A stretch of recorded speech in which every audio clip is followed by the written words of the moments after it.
So here we are with a completed piece of one of John's stoneware, and we're at your wheel, so we're going to see how this whole thing starts. It starts with a big ball of stoneware clay. Gonna keep a little bit moist out here. And you're controlling this by a pedal, right, with your foot. It was a various speed. Right. And that's just regular old stoneware clay.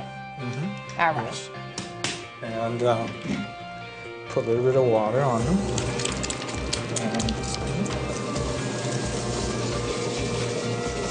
Now they call this throwing pot? They call this throwing. Basically, you are manipulating clay while the clay is spinning really fast. Right. A potter's wheel is a device used to shape the clay into the desired form by electrically rotating it at high speeds. Since the clay is literally thrown on the center of the wheel to position it, the term throwing the clay is used in common parlance. The trick of the whole thing is to make sure that the clay is not off center. So it's all about center. Pretty much in the center, because if it's a little bit off center, you I hope that doesn't happen to me. Yeah. That's all right. That's all right.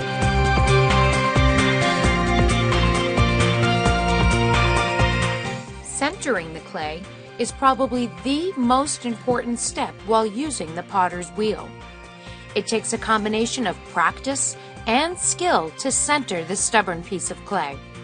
Unless centered, the clay will wobble constantly and cannot be molded as desired. John made working the wheel look so easy, and I was curious if I could handle it. John is going to give me my first try at centering clay on a potter's wheel. Yeah. All right. Okay. Okay. First, what you want to do is try to make into a round ball. Okay. With the clay. Holy moly. This is a good workout. Yeah. Okay, good. It's not the same. That's all right. Okay, move it a little bit. All right. Not bad. Okay. Now, remember, this is your line. Yes. Your arm is your line. Right. The forces has to go right through the clay. Doesn't matter what position you are at. Right. Okay? All right, now. Oh, boy. Okay. Now, put this hand on top. Okay? Now, lean forward. Lean forward, push forward a little bit, and hold right there. Ooh. Hold right there. Oh, no. It kind of felt like burning. Right, do you smell skin?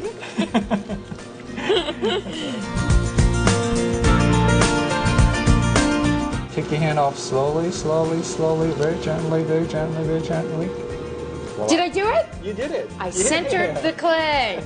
All right. Mission accomplished. After that, I had a sincere appreciation of the skill and dedication that John invests in all his pieces. Needless to say, I was curious to see the evolution of the Stingray from clay to final product.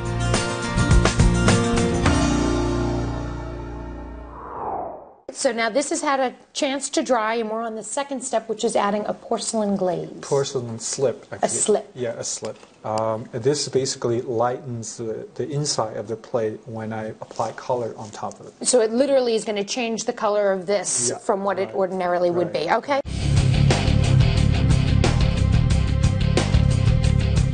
After the porcelain slip is applied, John skillfully carves out the bottom, shaping it to resemble the stingray.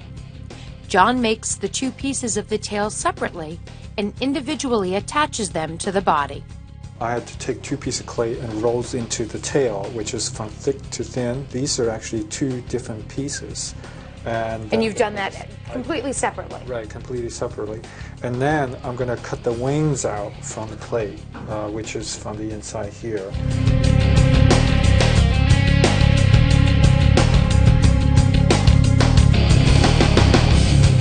Next, the piece moves to the kiln for a few hours, where the clay hardens. So for 8 hours, it just sits in here getting heated up. All right, let's see. And there it is. It is only after the clay hardens that any coat of paint can be applied.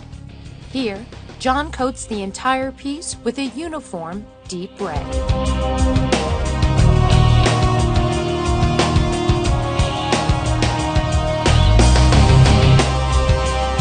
Combining clay with glass is not an easy venture, but John has perfected his method. Here he showers bits of glass at the center and will later seal it with a coat of his special glaze. As this stage is his best-kept trade secret, he preferred to finish it in private. After the stingray is coated and glazed, it goes into the kiln one last time.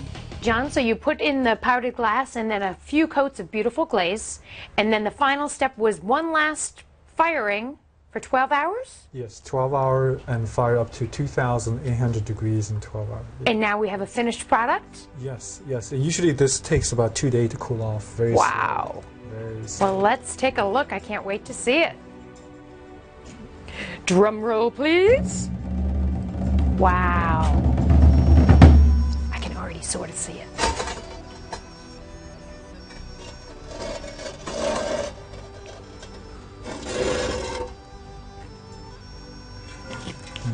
That is amazing. And this is sort of your signature stingray design. That's right. Bringing in your inspiration from scuba diving and the sea creatures themselves. You've got your signature crushed glass in there. Right. This is a piece that would be beautiful anywhere. Yes. I absolutely love it. How unique and beautiful.